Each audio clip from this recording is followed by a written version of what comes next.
This notion of augmented and immersive, I think, is going to be critically important as we go forward. We're going to see more change over the next 20 years across society generally than we've seen in the last 200.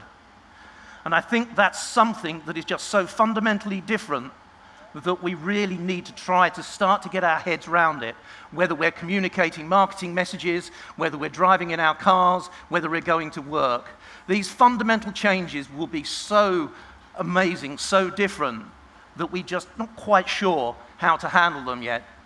So what I wanted to do over the next 40 minutes is just think about some of the transformative context, get into some of the disruptive technologies, look a little bit about what that might mean for the future of the consumer, and then maybe explore one or two implications.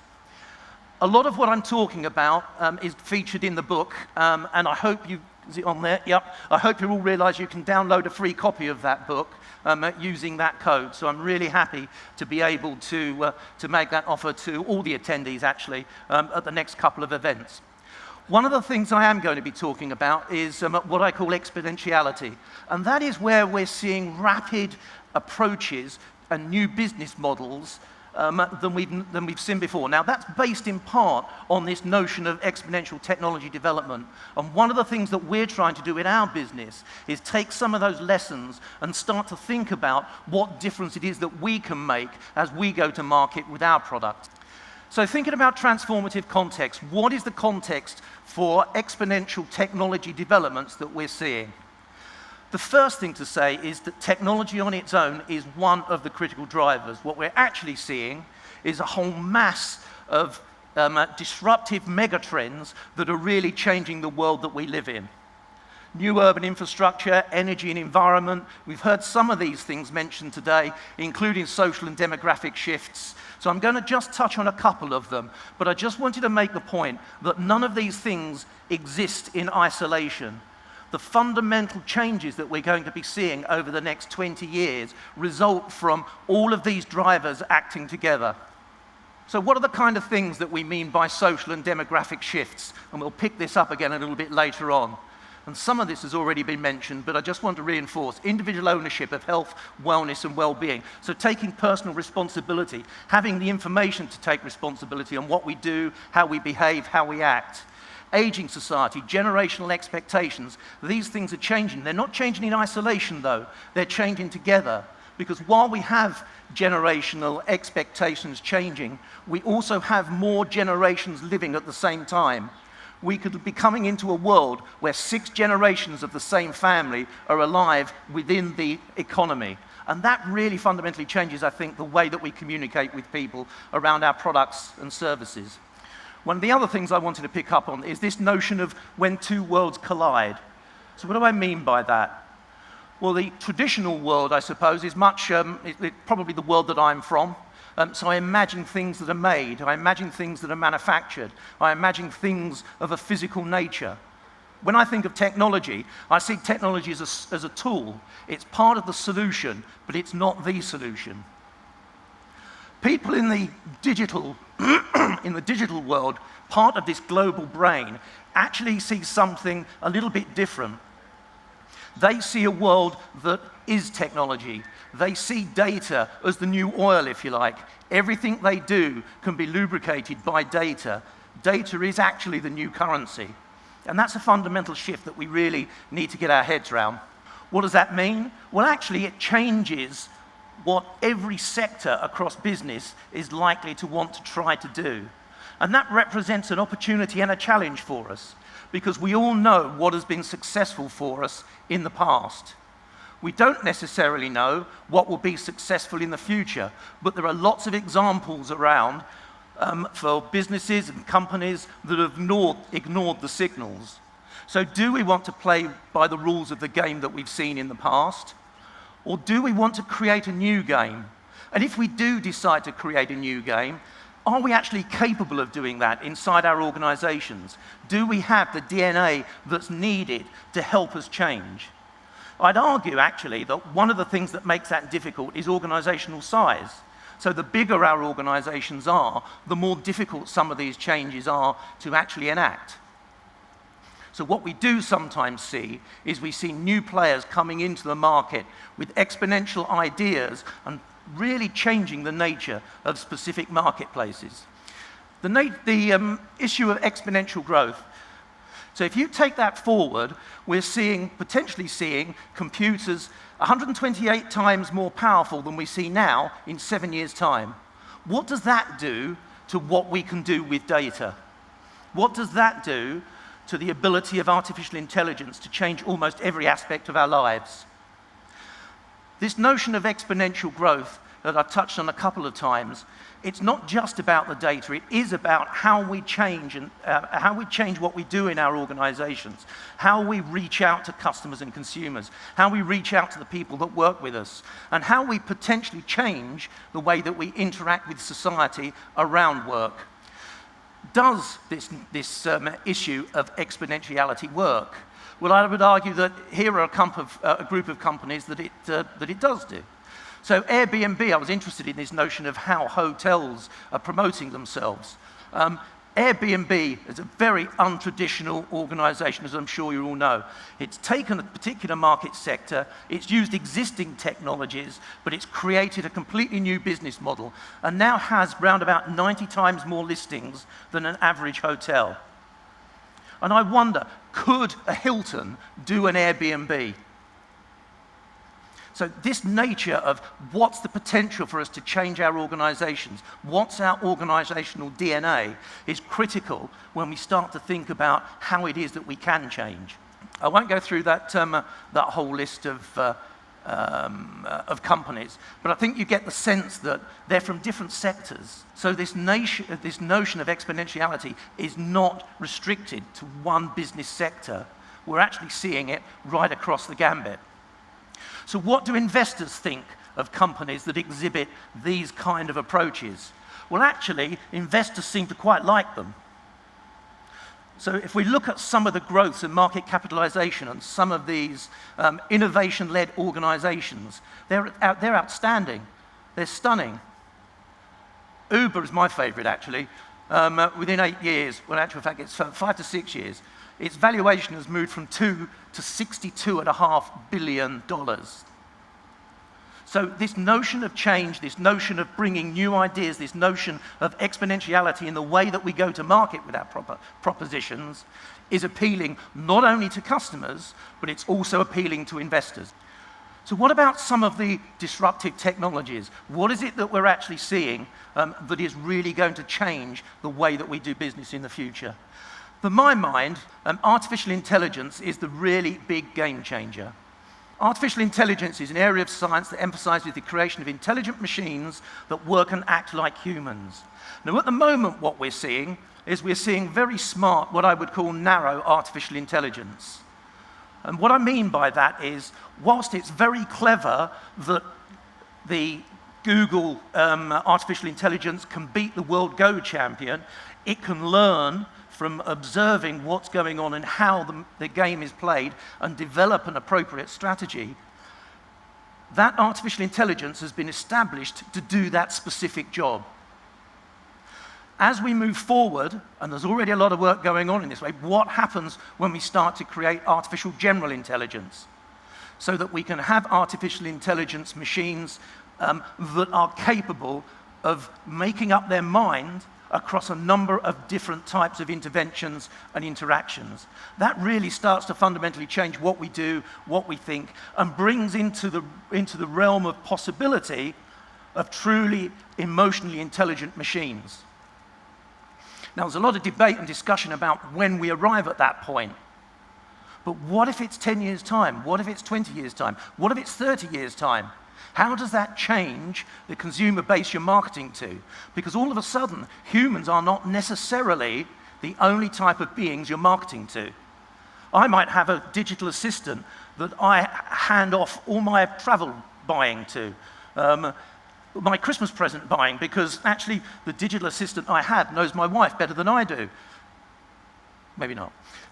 But you get what I mean. So this type of technology is going to radically change what happens over the next 25, 30, 40 years. People have already spoken a bit about this kind of augmented, multi-sensory, and immersive technology. So we see some of these things already, things like Google Glasses, things like the Apple Watch. So devices that allow us to augment what we're already doing. Devices like the glasses that allow us to supplement what we see with some other data and information. But maybe some of these experiences with these technologies is going to become yet more immersive, with the use of 3D projection, maybe the use of holographic representation. So there's a whole mass of these different augmented, immersive technologies that will come to bear on what we do. What does that do to the way that we interact with consumers and customers? What are the new experiences that we can create to appeal to them, to represent our proposition in a way that pays attention to their needs, to their wants? And we're also going to see an increasing mixed reality perspective as well. Now, Second Life is really interesting, I think, because at this stage, it's a purely virtual world. Does anyone have any idea what the economy is worth inside Second Life? It's worth $500 million. So that's trading in a virtual world between residents, between creators of content, not in the real world, although the money can be taken out into the real world, but the internal economy of this virtual world is $500 million. So maybe marketing and maybe our consumers ceases to be just in the real world as we see it. So maybe we can use the virtual worlds to promote and to represent our propositions, but it could also become a consumer base for us moving forward. I only like this slide really because it reminds me of Total Recall. I don't know if anyone's seen that movie, but if you forget some elements of it, then this notion of can we create immersive experiences that mean we don't need to go on holiday even? So what are the virtual things, the immersive things that we can undertake through this technology that changes the way that we buy holidays? Maybe it changes the way we can experience products before we go and buy them as well. We're now starting to see other areas moving into, I think, this marketing and experiential space. So there are now ways that we can transmit smells. This actually isn't that new. There was a device a few years ago called an O-phone. And what that allowed people to do is to transfer up to, I think, about 300 smells to an equivalent device. Now, someone earlier on was talking about, so what's the notion of music in the context of marketing? Well, I kind of broaden that out a little bit, really, and say, actually, sound probably has a part to play. So it's much more broader, I think, than just music. But what about smells? What about experiencing the hotel before you leave home and smelling what the fragrances are like in the bathroom?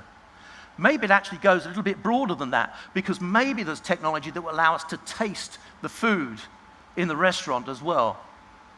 So these technologies, I think, give us the opportunity to really change not only what we do in terms of experiencing things as consumers, but how do we play these technologies into what we do as marketeers in communicating our messages to an increasingly technology-savvy audience.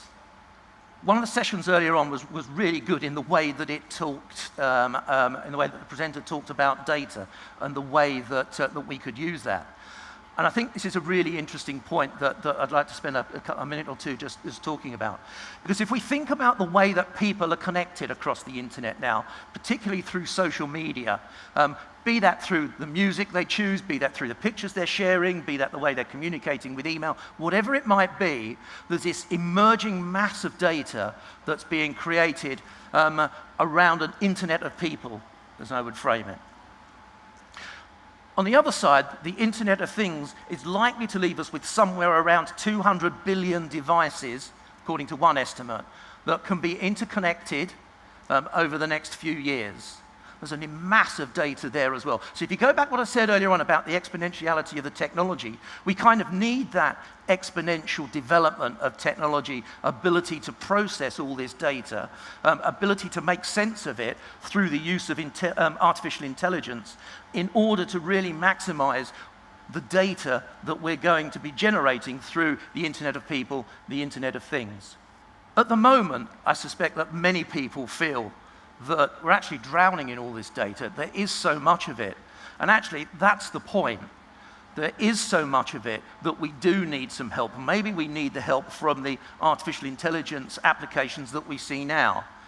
But once we do have that data, we can really start to understand at the individual level what it is that this individual wants. We can really start to create messages and propositions that appeal exactly to that individual. And that's going to be, I think, something that is going to fundamentally change what we do around our messaging for consumers in the future. We're seeing more sophisticated chatbots now. I think these stats here that 78% first contact resolution using a chatbot is absolutely stunning. The more intelligent that these chatbots get, the more they are able to understand the subtle nuance in the language that we use, maybe even pick up the mood in which we're leaving a message to the chatbot, kind of changes what we need to do with chatbots. It changes how we might employ them. And of course, it also changes the need potentially to employ people to do those jobs as well. A few years ago, McKinsey ran a study just looking at what were the critical, from an economic perspective, the critical growth sectors that are technology driven. So they estimate that the economy in 2025 will be around $100 trillion. I'm not sure I can quite imagine that number. But basically what they're saying is lots of economic growth to come, and lots of it is going to come from a number of technologies. Now, the interesting thing for me about these is the role that IT plays. So if we think about mobile technology, the automation of knowledge work, and that's a bit different to what we've seen in the past, because we've seen the automation of manual work, but we're now seeing an automation of knowledge work as well, accountancy, legal. So information technology is really going to play into another section of the economy. Internet of Things and cloud. So those top four things are all IT related. So IT continues to grow. It continues to play a significant role in the growth of the global economy over the next few years. We do start to get into some kind of mechanics and mechanical things in advanced robotics and autonomous, near autonomous vehicles. But the thing about those as well is the success of those kind of technologies also relies on artificial intelligence to make them very effective. And actually, what I would argue this time, at this point in our development as a human race and the use of technologies, is we're seeing a bigger combinational impact than we've probably ever seen in the past. So we're seeing people say to us, actually, new technologies have always been a part of humanity. The Industrial Revolution, the mechanization of farming, the automation of car production, the introduction of laptop computers. All those things have come along, had a fundamental impact, but humanity has been creative at moving jobs into other sectors. Broadly speaking, those technologies happened in splendid isolation almost. What we're seeing now is these technologies coming together in combination, and I think that's the big thing that fundamentally changes how we go forward across all sectors, not only in terms of business, but probably the way that we live our lives. And I think that's one of the aspects as well that we need to think about in the way that we communicate with our customers and our consumers. Now, some of the things that I think we'll talk about in here, other people have spoken about, so we may skip through some of those. But basically, the question that comes to my mind here is if control is shifting to the consumer, what does that mean? What does that mean not only for the consumer, but for us as well? And the first thing that does strike me, and I think we've seen this again and again today, is that actually we're sport for choice. As consumers, we're sport for choice, not only about the products and services that we can buy, but also the way that we can access information about them, about the way that we can access information about other people, about the way that we can interact with other people, about the way we can basically run our lives. So we have this kind of plethora of choices now in the way that we go about our work and leisure lives. I just wanted to get a sense, and again, a couple of people have spoken about this, but there's a kind of a new generational thing. These are the people of the digitized world that I spoke about earlier on. And if we think about millennials, then what are the things they want? Well, they want freedom of choice in everything they do, at home and work. And actually, that's one of the interesting driving forces about the changing nature of work and the way that people are employed and choose to be employed. Smartphones are a primary means to connect to the internet, so everything happens through their handheld device. What's quite interesting about that is, I'm not suggesting my mum is necessarily typical. She doesn't like using a laptop. She's gone straight to a smartphone. So with her smartphone, she shops, she books her holidays. So maybe this isn't just a feature that we can see with the younger generation. We've heard a lot, and I'll talk a little bit more as well, about social media and the significance. We also saw something earlier on that said, actually, the millennials are sensitive to price. That's something I want to come back on as well.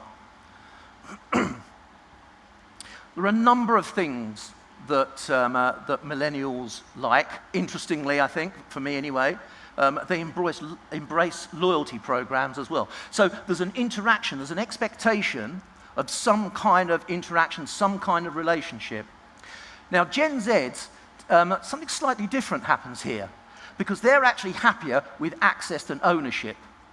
So imagine, let's take cars for an example. What happens if we don't all decide we want to own a car? What happens if we're happy to share it? What happens if that's an autonomous car and actually we use our smart device to contact the car when we need it and it finds its way to us? So there are some interesting choices, I think, that this particular generation are looking at. Their world is constant as well. So they expect to be able to buy and engage with whatever and whoever they want on a 24-hour basis. They're comfortable looking at multiple platforms. They're happy to access stuff that's not necessarily perfect. 80% is the new 100% maybe. But they are opinionated, they're well connected, they're influential in the digital realm. So this kind of influence within this group of people is particularly important. There's also something slightly different that happens in the way that people share. So Generation X uses Twitter as a primary content sharing platform. Baby boomers, but not me, uses Google Plus as a primary content sharing platform. So what we're basically seeing here is that these different generations access information across a number of different platforms in a number of different ways. So that speaks very much to the choice that the consumer has, but it also represents a challenge, I think, from a marketing perspective in where is it we go with our messages for the products that we have. The other thing I think that's happening is, with a richness of data about the consumer and about the individual, data is kind of the currency. Data is really what matters. So even when companies have to work together, or could ideally work together to enhance the customer experience, perversely, the thing they do is grab all the data because the customer is theirs. So if you think about when you travel through an airport, the airport has your data, the airline has your data. Other than the security, as a consumer, the airport and airline jealously protect the data they have about you, and they both perceive you to be their customer. Now, for some of us, we may be reasonably relaxed about that notion of someone owning us as a customer. But I think the millennials and Gen Zs take a different approach. They potentially say, no, I'm not your customer, I'm me, and in the future, what I'm going to do is I'm going to keep all my data, and I'm not necessarily going to give it to you. There may be an offset to that, which is that service providers, be it Google, Facebook, may provide free access going forward to people willing to hand over their data, and maybe charge people that prefer to keep the data to themselves. So whilst on the one hand we're likely to see going forward an explosion in the amount of data that we can expect to see, maybe there will be a different response and willingness to hand over that data as we go forward. So let's think about some of the potential implications. Now, without doubt, everything that we do, or lots of things that we do, has to be about bringing objectives into land over the next 12 months. We have to continue to be good at the tactical implementation. We have to be really good at the way that we operationalize the plans that we have in place. Most organizations do this kind of forecast planning thing.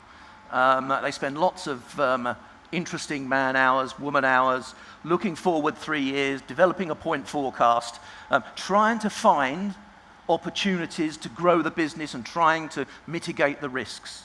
But it's almost a linear process for most organizations, the way that they go about that. There's a third horizon, further out, maybe the 4, 10, maybe 20 years, trying to understand what are the weak signals that we're saying that can fundamentally change the way that we go to market with our products. Now, depending upon the market pace for the products, 10 years is no time at all. How long does it take to build an airport? How long does it take to bring a new car model to market? How long does it take to bring a new drug to market? You know, there are lots of examples where time to market from concept through to launch into the marketplace is much longer than 10 years.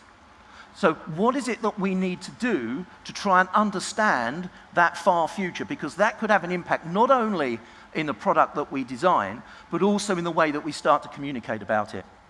I think the way to kind of drive out some of that sense of the future is actually to start to build a mindset and link what's going on in the near term through to that messy future. So think about how is it we build a mindset that appreciates these 3 horizons? How is it that we build talent, agility, and an innovation culture inside the organization? So I think that work probably happens across the near term, and that's what allows us to access some of the weak signals and the insights that we'll see from the longer term future. With that in mind, I think there are a number of new leadership qualities and leadership skills that people across all functions in a business will need to understand, will need to be comfortable with. Foresight, curiosity, sense-making, a sense of accelerated learning, this tolerance of uncertainty, coping with complexity, and scenario thinking. These are kind of skills that up to now, I think, have been the realm of, let's say, more specialists. But actually, I think they're increasingly important. If the world is going to change as fast as, not just me, but many people predict, then actually we're going to have to get used to much more rapid change than we've seen in the past.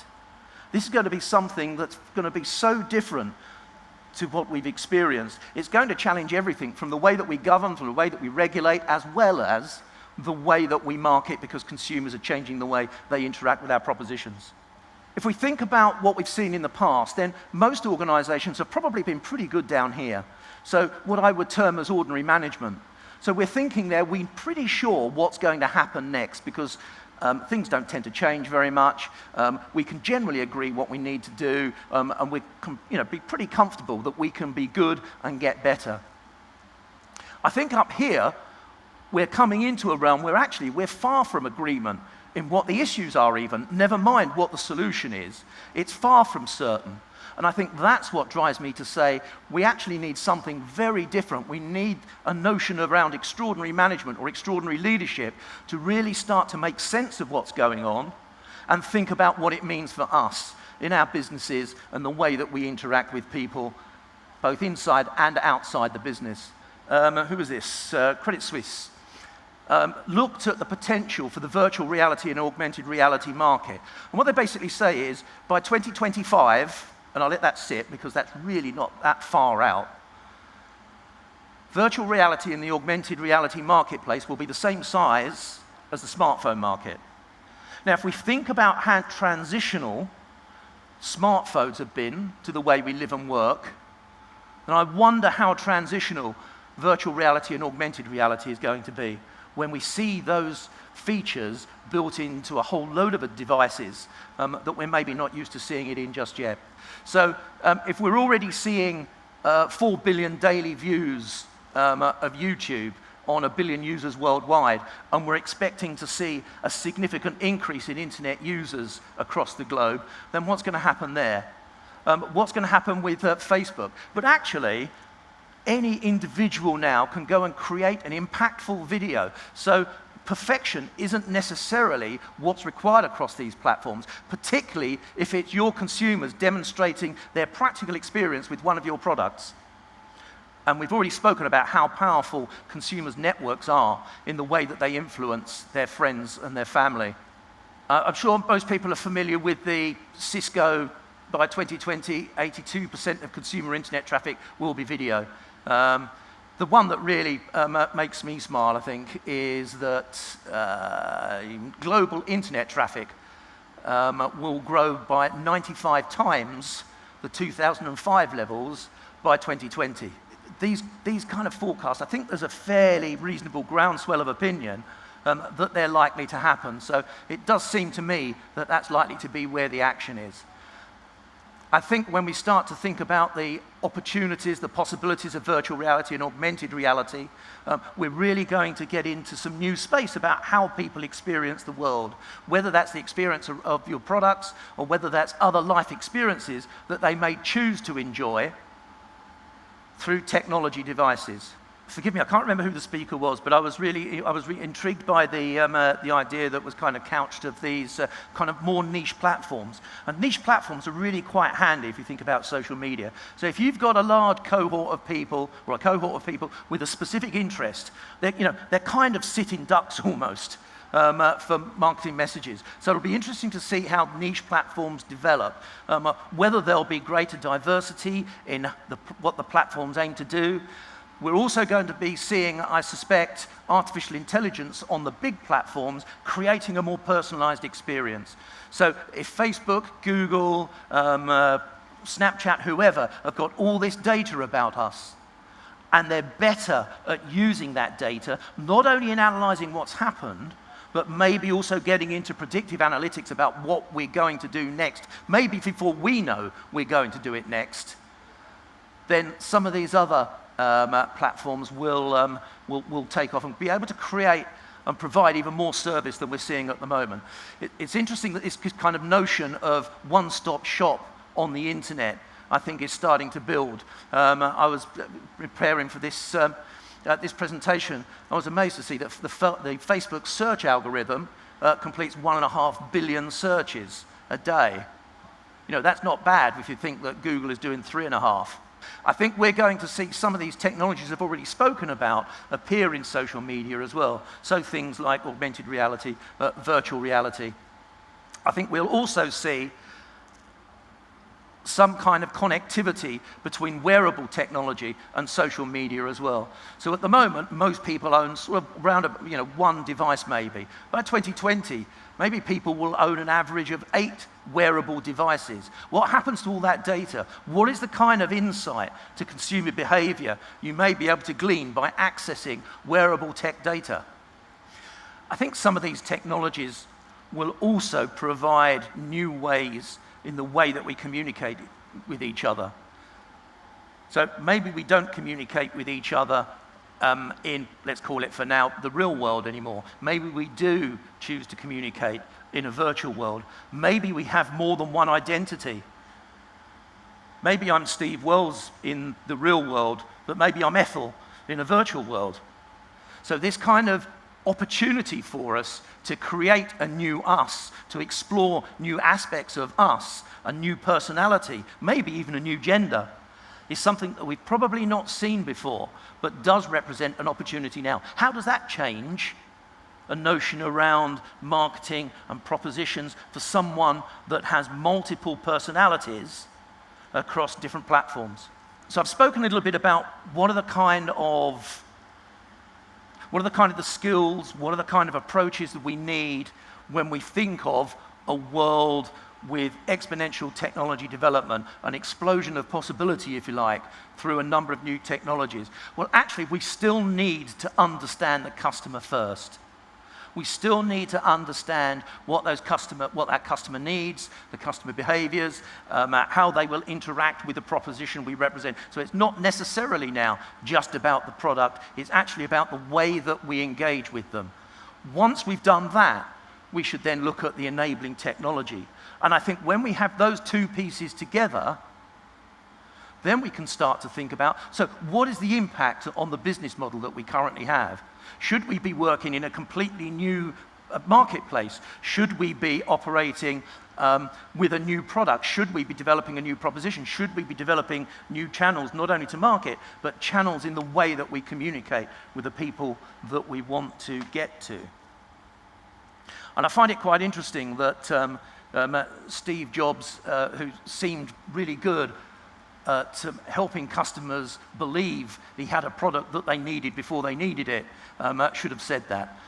But I think, nevertheless, the model and the approach is a very sensible one. So let's start with the customer experience first before we think about how to use the technology, and then look at the way that we redesign our business models. Thank you.